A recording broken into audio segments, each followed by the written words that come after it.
দোভাষীর কী প্রয়োজনীয়তা চায়নাতে? এখন কথা হচ্ছে যারা এখানে আসতে চাচ্ছেন অনেকেরই কিন্তু এখানে আত্মীয়স্বজন বা বন্ধুবান্ধব রয়েছে। অনেকে আমাকে এভাবে বলেন যে, "ভাই আমি দোভাষী নিতে চাচ্ছি না।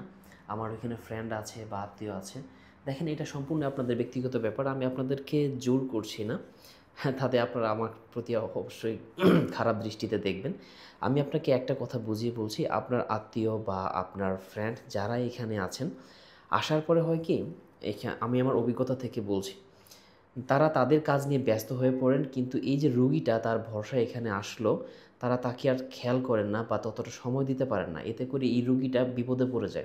সে কোথায় যাবে, কি করবে, হসপিটালের কোথায় কী টেস্ট করাবে, আর এগুলো তো অবশ্যই ধরে নিয়ে করে দেওয়ার মতো সময় আমার নেই। আমি হয়তো ডাক্তারের সাথে আপনাকে কথা বলে দিলাম, আপনার কোনো অপারেশন থাকলে অপারেশন থিয়েটারের ভিতর গিয়ে আমি একবার দেখে আসলাম কী পরিস্থিতি। আমি ডাক্তারের সাথে কথা বলে তাদেরকে বললাম যে উনি আমার বাংলাদেশি লোক, একটু ভালোভাবে আপনি ট্রিটমেন্ট করেন। এতটুকু আমি সার্ভিস আপনাকে দিলাম আপনার সুবিধার্থে।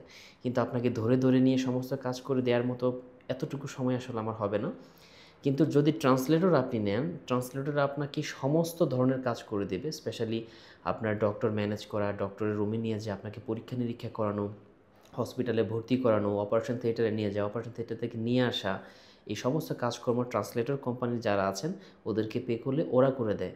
কিন্তু কথা হচ্ছে যারা ট্রান্সলেটর নেন না বা নিতে চাচ্ছেন না, তারা আসলে একটা বিপদে পড়ে যান আসার পরে। সেজন্য আমি সবাইকে এনকারেজ করব, কিছু টাকা খরচ হলেও আপনাদের চিকিৎসার সুবিধার্থে আপনারা ট্রান্সলেটর নিয়ে নেবেন, যাতে আপনাদের এই ধরনের প্রবলেমটা ফেস করতে না হয়।